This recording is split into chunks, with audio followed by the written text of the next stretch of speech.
Bonsoir. Merci d'être venu ce soir à la rencontre de Véronique Bogdanov. Nous sommes ravis de vous accueillir. Merci, je suis enchantée d'être là. Merci d'être venu nous rejoindre ce soir. Un bonheur. Vous nous présentez votre livre Bienvenue au pays de soi-même, qui est publié aux éditions Symbiose. Exactement. Alors ce livre, c'est le partage de votre réflexion personnelle, le fruit de votre travail. Il se lit et invite à la réflexion. Oui. Il se lit et invite à l'expérimentation. Exactement. Grâce à des séances de sophrologie que vous proposez en format audio. Oui. Accessible sur Internet. C'est une manière originale de s'ouvrir à soi. Une approche que vous avez conçue, basée sur votre métier, votre expérience professionnelle de sophrologue, mais aussi le fruit de vos expérimentations personnelles. Exactement. C'est une vraie invitation que vous nous faites à prendre en main notre destinée pour lui offrir la réalisation de nos potentiels sans en perdre une miette, concevoir qu'il n'y a pas d'âge, pas de temporalité ni de temps perdu. Alors est-ce que c'est bien vrai ça qu'il n'y a pas d'âge pour réaliser ses potentiels? Alors complètement. C'est complètement vrai. Il n'y a pas d'âge pour se rencontrer. Donc pour reprendre en fait vos propos, Isabelle, en fait oui, j'ai écrit Bienvenue au pays de soi-même pour, pour l'autre. Quand je dis l'autre, c'est que mon intention, parce que je travaille depuis 15 ans maintenant, je fais de la sophrologie, que j'ai rencontré beaucoup de personnes qui sont venues dans mon cabinet et que aussi la vie s'est chargée de m'offrir quelques expériences. Je me suis dit que c'était important de pouvoir partager ce qu'il m'arrivait et ce qui était très significatif parmi mes clients. Alors évidemment, ils ne sont pas arrivés tous à l'âge de 10 ans. Ils sont arrivés comme ils étaient à l'instant T en disant, voilà, je viens poser mes valises, mes bagages, voilà ce qui m'arrive, voilà ma problématique et j'ai besoin de dénouer tout ça. Au regard de tout ça, après le confinement, je me suis dit, évidemment le confinement, je ne sais pas pour vous, mais moi, ce grand moment de silence m'a initié, m'a installé comme ça vers une réflexion plus profonde de savoir ce que je voulais, ce que je ne voulais plus, tout ce qui pouvait pousser à l'intérieur de moi, notamment la créativité et ce livre. Et ce livre, en fait, il est dédié à l'autre, dans le sens où je souhaite lui apporter, je souhaite apporter le fruit de toutes les expériences donc, et des autres et des miennes vécues. Vous parlez, dans votre livre, vous parlez de décision d'aller à soi. C'est à vous de décider quand et comment vous vous rencontrerez. Vous avez le seul pouvoir d'ouvrir la porte. Alors, on ne se connaît pas comme ça, là, de façon innée, en se fréquentant tous les jours, du matin au soir, de sa naissance à sa mort. Non, il faut faire une démarche, c'est ça. Et vous précisez aussi au tout début de votre livre, vous précisez que vous, cette décision, vous l'avez prise enfant. Oui, j'ai pris cette décision enfant. En effet, dans cet univers actuel, là, tout de suite, on est vraiment dans un schéma de consommation. Notamment dans le développement personnel, on a tout un tas de sollicitations qui nous font un petit peu survoler toutes les possibilités. Mais réellement prendre le temps de se rencontrer. On peut survoler et lire tout un tas de bouquins, y compris le mien, et puis ne pas prendre la décision. On peut juste consommer. Et la décision, c'est vraiment de se dire, qu'est-ce que je peux changer pour améliorer mon existence? Qu'est-ce que je peux changer pour tâcher de regarder les choses différemment, de me véhiculer différemment? Alors, je raconte en effet 2-3 détails. Moi, je suis une gosse du sud-ouest. Je suis née dans le Gers et dans un tout petit village. Et je raconte ça parce que cette décision enfant, je suis la plus petite d'une famille de 6 enfants. Je suis la dernière. Donc je suis le petit être qui pousse un peu comme un champignon. C'est ce que je raconte dans le livre. Et ce petit être qui pousse comme un champignon, il y a des moments, voilà, la vie, elle est ce qu'elle est, elle brasse, elle, elle remue un petit peu. Et cette décision réellement de me dire, tu vas pas te laisser engloutir par la vie. Les aléas, le deuil, je parle vraiment de l'enfance, hein, les aléas, le deuil, la complexité dans les relations, même avec les copains. Voilà, je raconte que que j'ai fait face à un petit peu de racisme, donc c'est très impressionnant quand on est petit. Et alors, quand c'est pas simple comme ça, soit on se laisse engloutir, et la décision réelle, c'était de me dire, ok, très bien, c'est pas simple. Qu'est-ce que tu peux faire pour changer ça, pour améliorer ton existence, pour que c'est de pas te retrouver enfermé dans ces situations. Voilà. Qu'est-ce que je suis allée chercher chez moi? Voilà, des traits d'humour. Au départ, c'est ça. On est enfant, on se dit, bon, ben, je sais pas, si on donne comme ça un a priori de distance, si on est sujet à ça, eh bien, comment aller vers l'autre? Comment essayer de le comprendre? Comment essayer de se faire accepter aussi, tout simplement? Alors, je raconte ça, mais c'est pas non plus du traumatisme. Mais par contre, c'est suffisamment significatif pour que j'indique dans le livre que c'est une réelle décision. Et ça, en fait, elle est à la portée de chacune et chacun d'entre nous. C'est qu'à un moment donné, quelle est la décision, quel est le moment où je vais prendre la décision de changer les choses. Si vous me permettez, cet après-midi, je me suis promenée dans cette délicieuse ville de Béziers. Alors, je vous préviens d'ailleurs, c'est un coup de cœur. Et j'ai rencontré une personne charmante qui me dit « Ah, vous faites ?» Alors, elle pouvait hélas pas venir, mais elle m'a dit « Je suis tombée très malade. J'ai une immense maladie. Et j'ai pris la décision de prendre soin de moi parce que j'ai pris la décision de savoir ce que je voulais et ce que je ne voulais plus. » Et j'étais contente pour elle. Voilà, c'est une... Voilà, on se pose à l'instant T et on prend la décision. Et la sophrologie, alors sur le chemin, comment est-elle arrivée à vous? Alors la sophrologie, ça c'est les hasards de l'existence, c'est assez incroyable.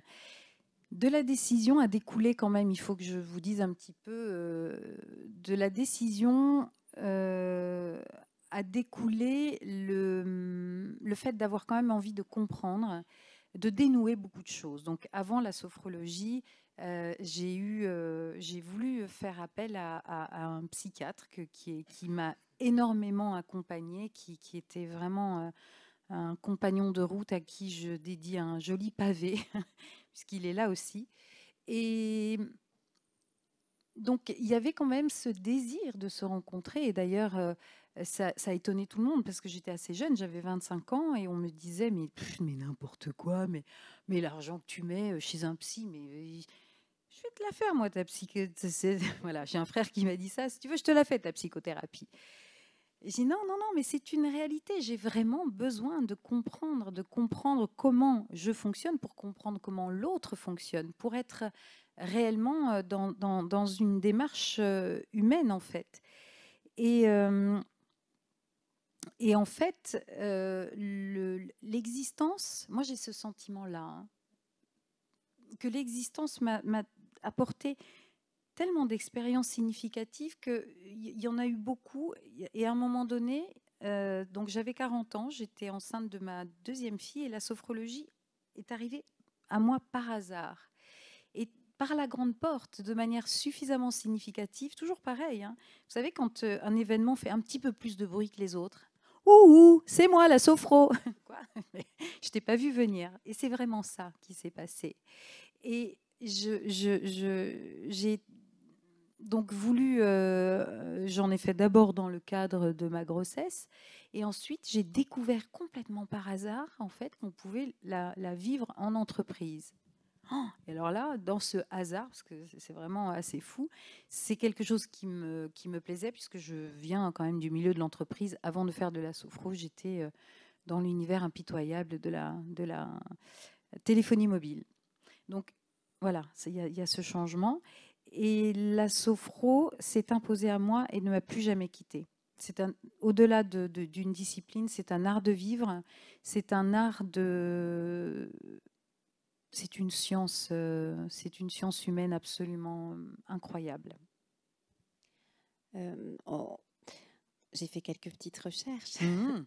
Et la sophrologie donc, prend ses racines Ouais. dans l'histoire occidentale et orientale, du zen, du yoga, mais aussi la psychologie phénoménologique Oui, et la philosophie du Searle. exactement. Mmh. Pourriez-vous nous raconter un peu l'histoire de la création de la sophro Alors, l'histoire de la création de la sophro, c'est Alfonso Caicedo. C'est le fondateur, le créateur de la sophrologie qu'il a créée dans les années 60. Il était neuropsychiatre, il était colombien. Il est venu vivre en Espagne, s'installer, créer la sophrologie. Et alors au début, c'était un joyeux bazar parce qu'il a... Alors sophrologie, déjà l'étymologie, elle est toute simple. Sos, phren, logos. Sos, c'est l'harmonie, l'équilibre. Phren, c'est le cerveau. Et logos, c'est le discours. Et donc l'harmonie vient par le cerveau et surtout par le discours. Parce qu'une séance de sophrologie... se passe par la parole. D'ailleurs, alors ça, je vous fais une proposition. Vous me direz si ça vous fait plaisir ou pas. Si vous avez envie d'essayer, profitez-en parce qu'on est ensemble, on est dans l'intimité. Donc, si à un moment donné, on décide de faire une séance de sophro et que ça vous fait plaisir, je serais très heureuse de vous en faire une. Voilà. Ah, alors voilà, ben génial. Déjà, oui, bon, génial, il y a des candidats. Eh bien, écoutez, alors notons ça, hein, Ça marche. avec joie, avec joie. Alors du coup, tout commence par quoi? Est-ce que ça commence par la... Alors oui, c'est ça. C'est la suite de la question, c'est que ce qui est très important, c'est qu'en effet, c'est issu alors du yoga au niveau du mouvement, mais finalement, moi, je trouve que en la pratiquant beaucoup, la sophrologie, c'est pas vraiment le mouvement qui compte, c'est surtout le rapport au corps. En fait, la sophrologie, c'est simple, c'est la science de la conscience, tout simplement. On parle du corps évidemment parce qu'il y a la réunion du corps et de l'esprit, et les deux se véhiculent pour pouvoir nous mener vers là où on veut aller. Mais avant tout, c'est la science de la conscience. Ouvrir la conscience à tous les champs du possible. Et pour ça, il y a la phénoménologie. Ça, c'est très, très important. Pour moi, c'est vraiment le plus important. La phénoménologie, c'est le ressenti, une fois qu'on a pris conscience de notre conscience, c'est le ressenti du corps qui va avoir ces phénomènes. Alors c'est rigolo, parce que quand vous faites, vraiment le mot est choisi rigolo, c'est que quand vous faites une séance de sophrologie, vous pouvez avoir ces phénomènes, il n'y a pas d'autre mot, particuliers de tout d'un coup ne sentir que votre tête, pas votre corps, avoir l'impression que votre corps est comme ça alors qu'en fait il est juste comme ça. Et ça, alors évidemment la sophrologie, quand vous faites une séance et que votre corps vous dit des messages, j'ai mal, j'ai mal, j'ai mal, et que vous lui répondez, que nous lui répondons, parce je peux être évidemment pareil, j'ai mal, oui, oui, non mais là, je suis désolée, mais moi j'ai des trucs à faire, j'ai mal, oui, mais j'ai vraiment des trucs à faire, j'ai vraiment mal. Oui, mais là, il faut que j'aille en séance de sophrologie. Il y a Véronique Bogdanov qui passe, elle va nous faire une séance. Et là, votre corps, il dit, OK, mon gars, mais tu vas voir. Et là où vous avez toutes les tensions qui j'ai mal, vont évidemment se multiplier à ce moment-là. Alors, vous allez me dire, alors là, madame, moi, c'est un enfer. J'ai eu les cervicales qui ont clignoté pendant toute la séance. Eh bien, rassurez-vous sur le fait que tant mieux, c'est que votre corps discute avec vous. Il discute avec vous et c'est comme ça que vous allez pouvoir aller chercher ces messages. Ce sont des phénomènes.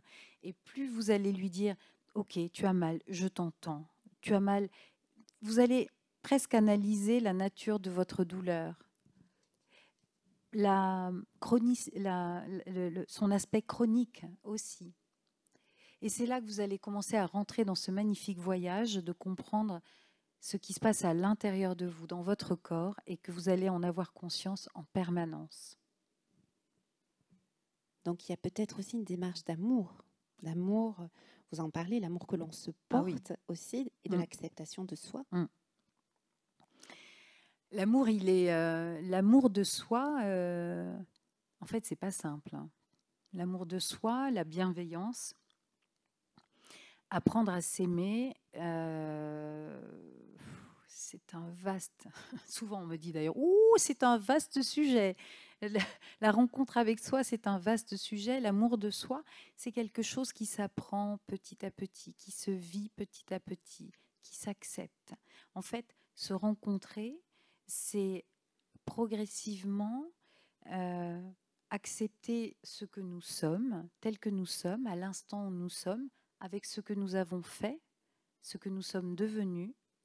C'est un petit peu lâcher les armes sur le passé, ne pas penser à notre futur, mais ça on y reviendra, je crois, et apprendre d'abord à se respecter, à s'apprivoiser, et ensuite, progressivement, à s'aimer petit à petit, à se regarder dans un miroir. C'est ce que je dis, c'est ce que je dis dans le livre. Apprenons à nous regarder dans un miroir sans jugement. Il n'y a pas de jugement. De toute façon, regardez, chacun promène, pardonnez-moi, chacun promène sa carcasse. On est là. On avance dans ce monde, on est là. Alors, autant se donner du bon, autant se regarder avec amour. Plus on s'en donnera, plus on pourra évidemment en transmettre à l'autre. L'amour est un vaste sujet. Je l'ai indiqué dans le livre. Ce serait intéressant que je lise ce passage sur l'amour, mais la suite, Isabelle. Est-ce que ce n'est pas une démarche narcissique, toute cette hyper attention portée à soi? Nombriliste? Non, pas du tout. Non. Mais non, c'est ce que je disais, c'est qu'en fait, nous sommes la première.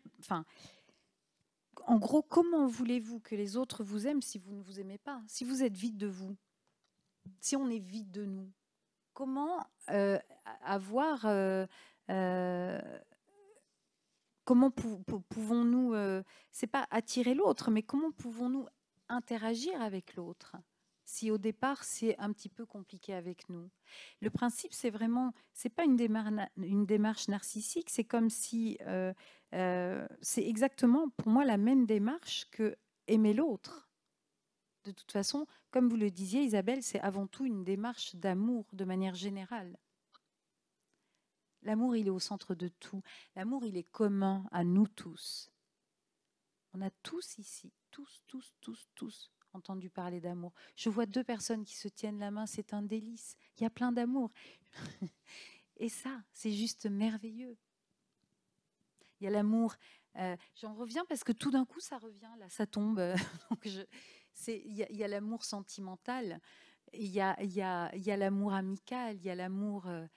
mais il y a cet amour qui nous traverse tous, l'amour inconditionnel, l'amour universel. Alors pourquoi on ne pourrait pas s'en donner à nous? À un moment donné, il faut aussi que ça passe par nous. Et de se donner de l'amour n'est pas un acte narcissique.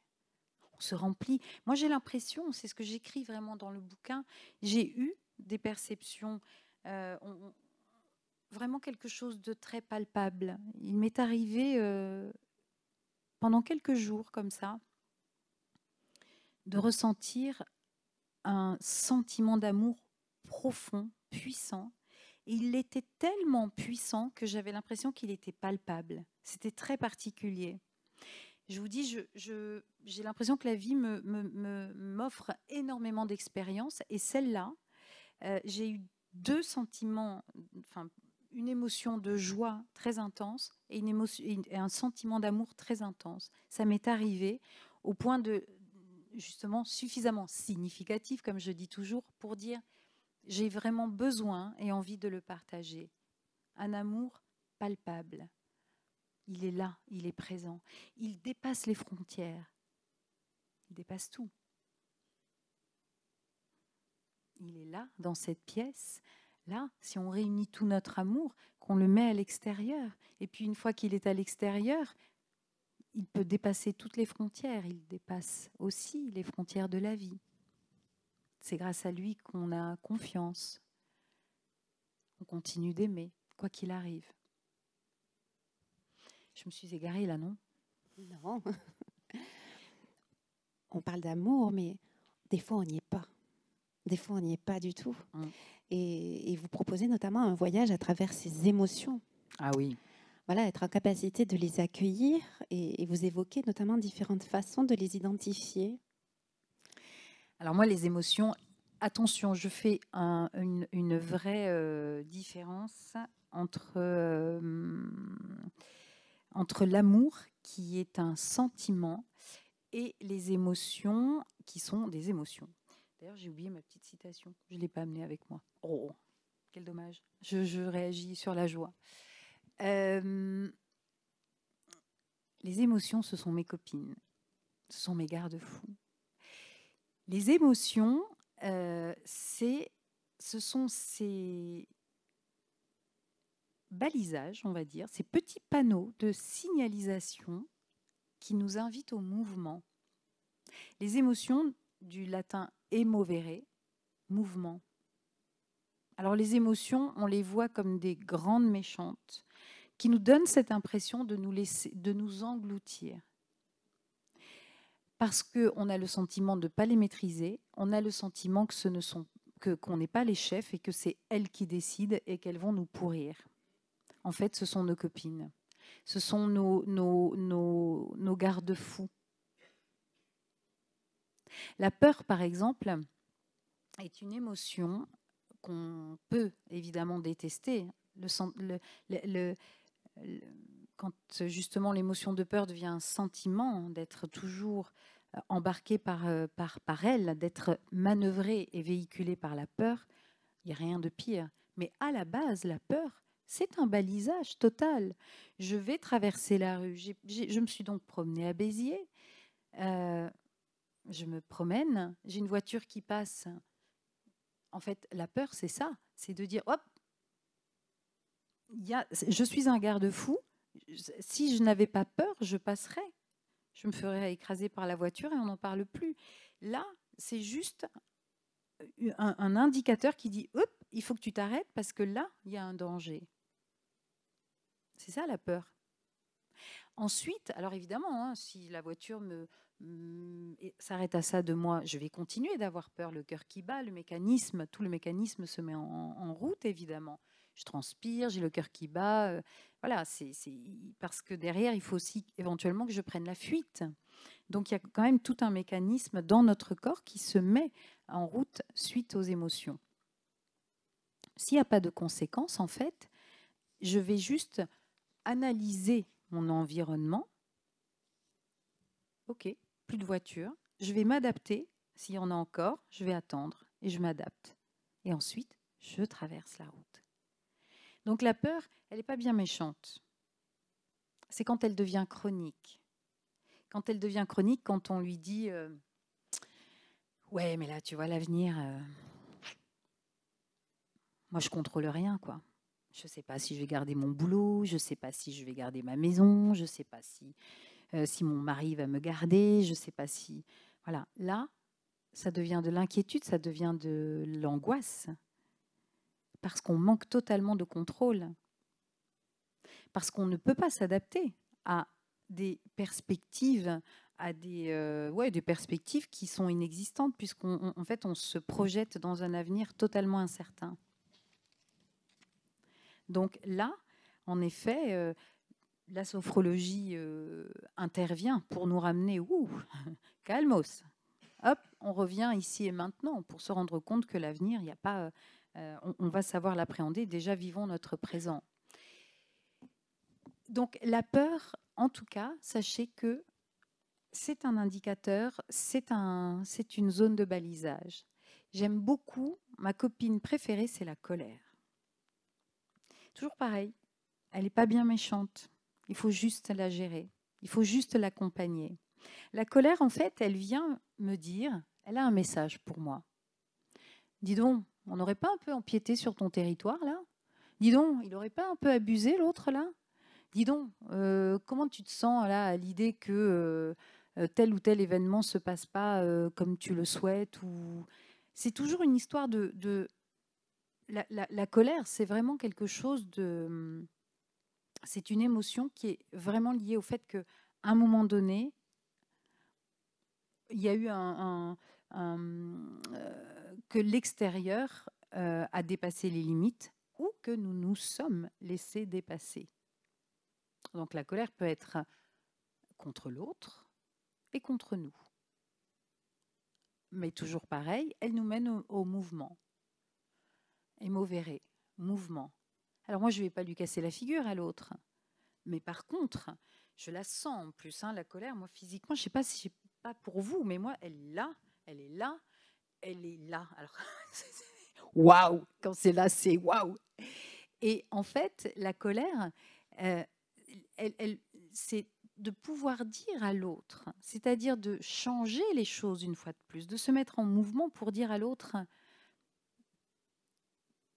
enfin, soit pour dire à l'autre, soit pour récupérer tout ce qui a été soit abusé, soit les limites ont été dépassées. C'est toujours pareil. C'est pas l'autre c'est pas l'autre l'agresseur. C'est nous qui avons le pouvoir de comment on dit, comment? Ah, merci. De réajuster. Exactement. Donc la colère est un indicateur passionnant de ce que nous avons à dire. Lui, il m'énerve. Ah, ok. Ben alors lui, déjà, tu lui dis merci parce qu'il t'énerve. D'accord? Dis-lui merci parce qu'il vient titiller chez toi quelque chose qui a besoin d'être réajusté. Déjà, dis-lui merci à l'autre qui t'énerve. Donc la gestion des émotions, ou plutôt le fait de les apprivoiser, nous permet de nous transformer finalement. Complètement. Et d'être acteur, en fait. D'être actrice et acteur de notre vie. C'est-à-dire que comme on ne se laisse pas embarquer, alors nos copines, la colère, la peur, la joie, c'est toutes ces émotions-là, en fait, évidemment qu'on va pouvoir... Moi, je les utilise comme des outils. Les outils que je pose là, et elles peuvent surgir à n'importe quel moment, puisqu'en fait, on interagit dans l'existence à chaque minute, à chaque seconde. Alors, je vais pouvoir être actrice à l'instant T de, voilà, j'ai telle situation, je vais la gérer avec mon émotion. Mon émotion, elle va venir m'aider. Elle est là pour m'aider. Elle n'est pas là pour me faire de mal. Ça, c'est vraiment important. Et quand on a le sentiment, parce que c'est ça qui m'arrive dans mon quotidien, je viens vous voir parce que j'ai un mal fou à gérer mes émotions, c'est qu'en fait, on a laissé un petit peu le désordre. C'est absolument pas grave, on est tous fichus pareil. De toute façon, c'est bien de travailler sur nous. C'est comme quand on laisse notre cuisine en bazar, hein. C'est pareil, ça se range. Oui, cette notion d'être acteur, en fait, hein, d'agir. Donc, on n'est pas que dans la contemplation, on est dans l'action. Aide-toi, le ciel t'aidera. Ah oui. Alors, comment ces instants de vide peuvent nous mener à l'action? Ces instants de silence. Voilà. Bah, le silence, en fait, que l'on peut faire en soi, c'est en fait à partir du moment où on se tait, le corps et la conscience jacassent comme des fous. C'est-à-dire quand on arrête de faire et qu'on est juste dans l'être, on ferme les yeux et en fait il se passe plein de trucs. Ça jacasse tout le temps, tout le temps, tout le temps. Et ça, c'est la contemplation. Alors, la contemplation, pour moi, c'est encore autre chose. C'est vraiment d'être alors, dans ma définition, c'est vraiment d'être en osmose avec la nature. La contemplation, c'est plus la rêverie du promeneur solitaire. Pour moi, c'est plus ça. Mais en tout cas, le silence, il est salutaire pour pouvoir d'abord se poser, ensuite entendre les messages de notre corps, de notre conscience, et pouvoir agir. Vous avez tous, toutes et tous à l'intérieur de vous des choses qui se trament, qui se jouent, qui se racontent, qui se disent. Tous. Et pour autant, est-ce qu'on les entend ? Alors, j'incite quand même, Isabelle, sur un truc, c'est que j'ai vraiment, je vous l'avoue, totalement profité du confinement du premier surtout, pour faire face à ma réalité. Mon amoureux qui est ici, lui-même, a entendu les méandres de tout ce dont j'avais à me libérer. Et une fois que je me suis libérée, j'ai vraiment entendu ce silence qui m'a permis aussi de ressentir la présence de ce livre qui poussait. Et je lui disais, tu sais, j'ai l'impression qu'il y a un truc fort qui pousse, parce qu'on est en réajustement total. Pour moi, c'est vraiment l'exemple type, hein. C'est-à-dire, il y a le silence, on est, au-delà du fait qu'on soit pétrifié, etc., il y a le silence, et puis l'émergence de tout ce qui se met à pousser à l'intérieur de nous. Encore, pour moi, vraiment, sincèrement, pour moi, c'était une expérience encore significative. Vous allez entendre le mot, hein. Donc, vous venez de parler du présent, vous parlez de la conscience de l'instant qui permet de nous adapter, d'ouvrir le champ des possibles, de ne pas retenir, d'accepter, d'accepter l'éphémère, d'accepter le temps qui passe, le temps passé. Comment la conscience de l'instant permet-elle de réaliser ce chemin qui normalement était lourd, fastidieux, qui prend souvent la forme d'une analyse, de la conceptualisation d'un fonctionnement, des conditionnements familiaux? Comment ? En fait, l'instant présent, c'est ce que je disais tout à l'heure, c'est faire un focus sur ce que nous sommes là à l'instant T. L'instant présent, c'est la conscience aiguë de ce que nous sommes. Aigu, hein, c'est vraiment le mot, de ce que nous sommes en train de traverser à cet instant. Madame s'est gratté les cheveux. Monsieur est comme ça. Madame est derrière son masque. Monsieur bricole son téléphone pendant ma conférence. C'est ça la conscience. En fait, c'est d'être totalement présent. Voilà, vous êtes la main comme ça sur votre bouche, madame, et vous sentez peut-être votre main sur votre bouche. Vous toussez. Qu'est-ce que je ressens à cet instant-là? C'est d'être, vous souriez, madame, et en fait, c'est d'être totalement là, ici, maintenant. Pour moi, l'instant présent, c'est tout ce qui se passe ici et maintenant. Alors, Isabelle parlait en effet, énormément dans le livre, j'incite, parce que je l'ai beaucoup fait, et je sais que, hélas, je le fais encore, de se libérer du passé. Beaucoup, beaucoup, beaucoup. De se libérer d'un max de choses. Parce que finalement, libérer, ça ne veut pas dire détester, hein. Libérer, c'est dire, bon, ben, de toute façon, le passé est révolu. Qu'est-ce que je vais m'encombrer avec? Il n'existe plus ce passé, on ne peut plus l'attraper. On a des chansons qui peuvent nous générer une émotion. On a des gens qu'on aime, qu'ils soient ailleurs ou ici. Ok, le passé, c'est les grandes lignes. Mais le présent, c'est là, ça, c'est super palpable. Bonjour Isabelle, voilà, là, c'est présent. On se regarde dans les yeux, on constate qu'on a une tenue similaire alors qu'on ne se connaissait pas. Et un peu comme ça. Mais c'est ça le présent. Et c'est toute la qualité. C'est la qualité de vous entendre sourire, de vous voir sourire. C'est ça le présent. Le futur, il n'est pas encore écrit. C'est les mains qui se tiennent, c'est la vie. c'est ça le présent. Le futur, on verra bien. Le passé, on s'en libère. On garde les grandes lignes, mais on s'en libère. Et si le présent, c'était la joie? La joie. Mais quand, est-ce que vous... Ah là là. Et si on se connectait à elle tout à l'heure, la joie. La joie, c'est... Ah, je suis embêtée parce que j'ai une très jolie citation de Jean d'Ormesson que Je je vais aller la lis là. chercher. C'est vrai, oui, oui, génial. La joie, en fait, c'est... Je l'ai ressenti très récemment, pareil, de manière très significative dans des situations qui sont affreusement tristes. Et pour autant, je l'ai vécu. J'ai presque envie de dire, je vous le jure, c'est très particulier. Les moments étaient tristes et pourtant j'étais remplie de joie. Et avec, vous savez, quand ça commence à pétiller comme ça dans tout le corps, la joie, en fait, cette émotion merveilleuse, vous savez quoi? Déjà, elle est bonne pour le cœur.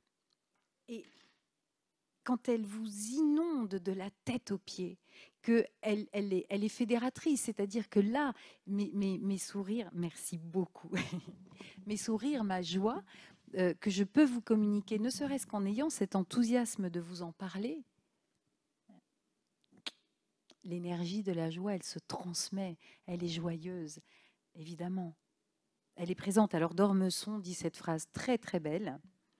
La joie est une tempête qui tombe du ciel pour nous élever vers lui. Vous êtes d'accord? C'est canon, non? C'est dans le guide, c'est dans Guide des égarés. Un très joli petit guide qui est une pure merveille. Voilà, Guide des égarés. Et la joie, donc, est une tempête qui tombe du ciel pour nous élever vers lui. Donc, pour moi, je me sens véhiculée et animée par cette sensation cette émotion de joie et ce sentiment d'amour. J'ai vraiment écrit un truc très joli sur l'amour. Enfin, très joli parce que je l'ai écrit avec le cœur. Ah oui, alors ça, c'est super important. Ça, j'ai envie de le dire. C'est que donc, c'est mon premier ouvrage. Autant vous dire que je la ramène pas du tout parce que vous savez pas si vous allez être édité, vous savez pas si votre livre va avoir. C'est pas une histoire de succès, c'est juste une histoire de. J'ai mis mes tripes. J'ai surtout écrit pour pouvoir donner à l'autre. Voilà. Et quand on me dit que mon livre peut aider, je me sens comblée de ça. Mais dans cette incertitude, quand on écrit, c'est merveilleux, mais il y a justement une forme d'incertitude. Et la seule chose, à chaque fois que j'avais de l'incertitude, je me disais, je m'en fous en fait. Je l'ai écrit avec le cœur. Je l'ai réellement écrit avec le cœur.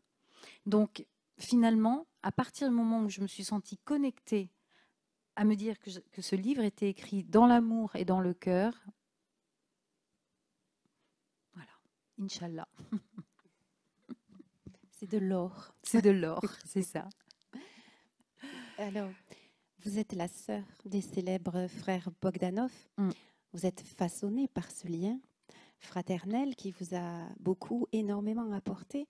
Y a-t-il une phrase, un conseil, une attitude, une façon de voir la vie particulière que vous retenez d'eux et que vous auriez envie de nous partager là, dans l'instant? Avec joie. Avec joie déjà de rendre hommage à Igor et Grishka, de parler d'eux. En fait, l'écriture, j'ai des milliers de choses. C'est pour ça il va falloir que je trie. Les jumeaux ont fait ce que je suis. Ça, c'est incontestable. En fait, Igor et Grishka avaient 18 ans de plus que moi. Donc j'étais la petite sœur. Les jumeaux étaient des êtres très drôles, avant tout très drôles, et qui aimaient comme ça le petit être qui tournait autour sans arrêt, qui les sollicitait tout le temps. Ils me trouvaient, je pense, assez rigolote. En tout cas, l'interaction des trois était très pétillante et très drôle. Et j'ai envie de raconter que quand j'étais... j'en ai tellement, c'est ça qui est compliqué. En tout cas, ils m'ont menée vers l'écriture. C'est-à-dire que quand j'étais ado, je leur écrivais des lettres. Ils habitaient à Paris, moi dans le Gers. J'allais les voir pendant les vacances. On passait beaucoup de temps ensemble. Et quand je leur écrivais et ensuite j'arrivais à Paris, il y avait un tiroir comme ça dans lequel il y avait mes lettres. Et Igor me disait, mais dis donc, mais t'écris vraiment bien. Tu sais, un jour, tu devrais écrire.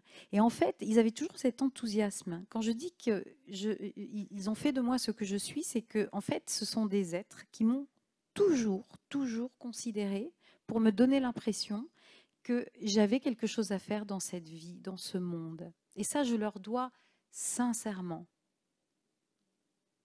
Donc, Igor qui me dit, tu devrais écrire. Vous imaginez, il a 18 ans de plus que moi, il était au zénith de son art.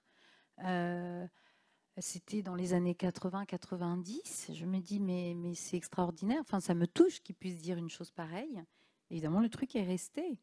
Et la première chose que j'ai faite quand j'ai écrit ce livre, c'est ne pas leur demander nécessairement un éditeur de l'aide, etc. C'était plus, voilà, mes chéris, je vous pose mon livre. Ah, alors là, Igor, j'ai écrit à Igor, je lui dis, j'ai écrit un livre, mais c'est merveilleux, mais c'est extraordinaire. Tu vas nous amener un bouquin. Bon, ça s'est passé en novembre dernier, décembre dernier, hélas.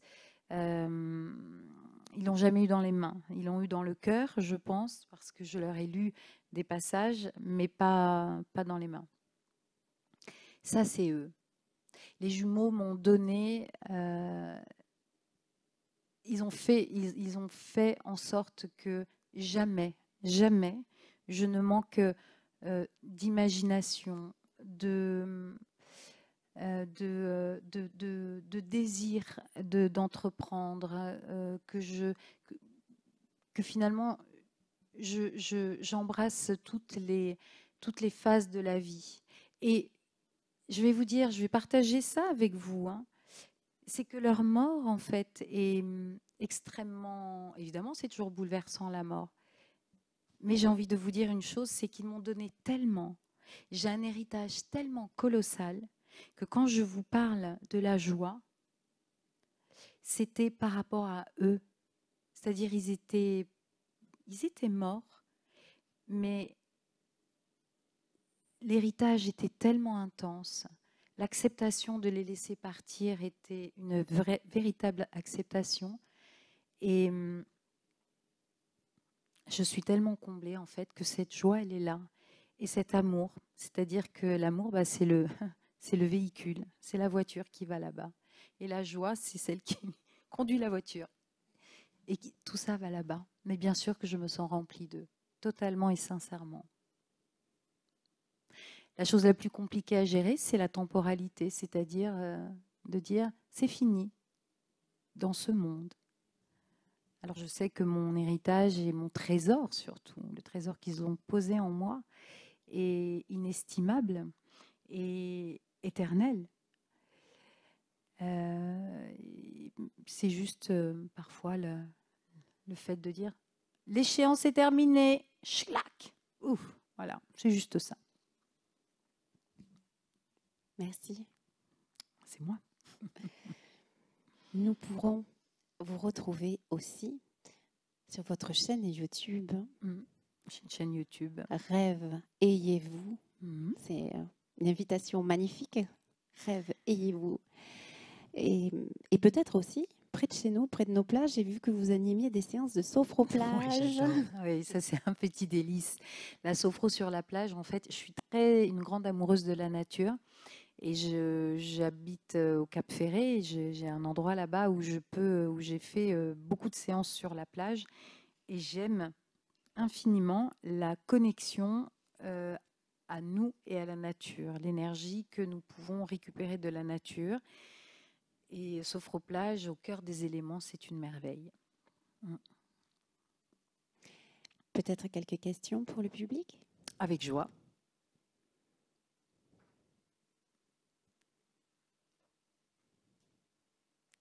Messieurs, dames. Madame. Madame. J'arrive, je vais vous donner un micro. C'est aussi pour l'enregistrement. Bonjour et merci pour votre venue. Une question par rapport à la temporalité. Ouais. Avez-vous quelques pistes pour l'appréhender ou la gérer, cette fameuse temporalité? Est-ce schlac, c'est fini? Ou ceci n'existera plus? Ah, par rapport au départ des jumeaux en Non, pas l'occurrence, forcément de manière générale. Ah, La première fois, je vous dis, voilà, j'ai un enfant, bah, je sais ce que c'est. J'ai connu. Vous voyez ce que je veux dire? Les premières fois qui se terminent, tout ce qui se finit en fait. tout ce qui se Donc il finit. y a la vie, mais il y a tout le reste. Alors, je comprends tout à fait. Alors, justement, par rapport à l'enfant, j'ai une phrase implacable d'une de mes filles, qui était un petit bébé, une petite fille très câline, très, très, très câline. Je l'ai eue à l'âge de 40 ans. Et là, il y a 2-3 ans, je me jette sur elle. Oh, mon lapin, ma chérie. Maman. Je dis, mais quoi? Mais elle est passée où, ma fille? Mon petit bébé câlin. Et là, vous savez ce qu'elle m'a répondu? Elle est passée où, la mère de 40 ans? J'ai dit, crapaud. Mais en fait, c'est simple. C'est qu'en fait, tout passe. Tout passe. Et en revanche, je vous invite à l'accepter. Et ça, c'est en revenant justement à ici et maintenant. C'est impalpable. C'est le passé, c'est fini. Il n'existe plus. Donc, regardez vos enfants grandir, vous enrichir, vous nourrir des périodes qui se sont passées. C'est un peu ce que je disais par rapport même aux jumeaux. Prenez tout ce qui a pu vous enrichir et vous nourrir pour pouvoir continuer d'avancer. Souvent, moi, j'ai fait ça. Quand j'ai des moments de grâce, je me dis ça c'est un moment de grâce. C'est comme si physiquement, mais je l'ai toujours fait, je ne sais pas pourquoi ça a été un réflexe, comme si je le mettais à l'intérieur de mon cœur pour dire ça va me nourrir à tout jamais. Nourrissez-vous de tout ce qui est bon pour vous, pour que quand vous en aurez besoin, comme un petit écureuil qui fait ses provisions, faites des provisions d'amour, faites des provisions de joie, faites des provisions de petits câlins là-bas, parce qu'il y a quand même du câlin là. Hein. Donc, c'est ce petit bout de chou qui va grandir, c'est maintenant. Est-ce que j'ai répondu à votre question? Oui, Ça oui. vous semble Oui, plus clair? merci. Parce que les échéances, ce n'est pas vous qui les maîtrisez. Par contre, ce que vous maîtrisez, c'est le regard que vous avez sur les choses. Nourrissez-vous de plein d'amour. Merci. Avec plaisir. Une autre question?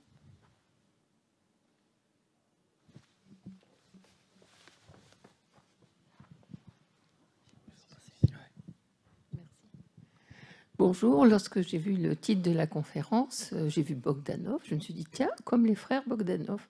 Mais ceci mis à part, j'ai apprécié particulièrement votre individualité. Merci beaucoup. Voilà, et tout ce que vous nous avez raconté. Ma question serait la suivante, c'est-à-dire quand vous avez par exemple parlé de la peur, Oui. bon, vous avez cité des peurs enfin, bon, je ne redis pas ce que vous avez dit, hein, mais quelque part, moi je me pose la question par rapport à la peur qui vient de l'extérieur, plutôt d'un environnement sociétal, et qui est volontairement fabriquée. Vous verrez certainement ce que je veux dire. Ah, mais complètement. Et voilà, par rapport à ça, parce que vous dites le regard, s'aimer soi-même, le regard vers soi, mais quand même, il y a l'extérieur, et un extérieur qui peut être très fort.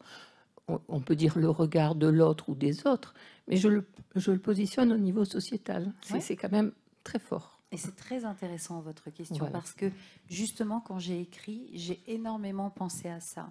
Et il y a un passage là-dessus dans le livre, c'est que justement, bienvenue au pays de soi-même, c'est un petit peu faire paravent avec tous ces encombrements, tout ce qui nous semble polluant.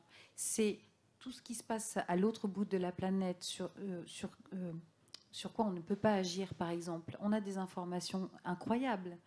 On ne peut pas agir dessus. Nous, là, tout de suite, là, je ne peux pas aller voir Poutine ou je ne sais qui pour dire t'arrêtes la guerre, là, t'arrêtes de faire chier. C'est impossible. En revanche, moi, je peux déjà voir ce qui est dans mon pouvoir. C'est pas se centrer sur soi, encore une fois, c'est pas une démarche nombriliste. C'est juste de reprendre son pouvoir sur quelle action je peux mener. Déjà, si je peux garder mon calme, à ne pas me faire envahir, parce que toutes ces informations qui viennent nous polluer, qui nous brassent, moi j'ai vraiment ce sentiment, vous savez, quand vous êtes brassé comme ça là-haut, et que vous ne pouvez pas réfléchir, parce que vous êtes bombardé. Là, moi je m'isole, vraiment. Et je fais en sorte de pouvoir juste réfléchir. Réfléchir, c'est trouver mon point de vue qui me permettra de trouver mon équilibre et de prendre l'information qui me semblera juste à l'instant T. Là, c'est un petit repli sur soi quand même, j'avoue. De toute façon, j'allais dire sachez que non, mais souvent, hein, en séance individuelle, il m'arrive depuis 15 ans, et la société, il y a 15 ans, n'était pas celle qu'elle est aujourd'hui. Depuis 15 ans, je dis, arrêtez le journal de 20 heures. C'est pas méchant, hein, mais arrêtez-le. Prenez votre discernement. Allez marcher dans la nature, respirez, faites-vous votre propre opinion de l'information. Est-ce que j'ai répondu à votre question? Ouais. Une dernière question?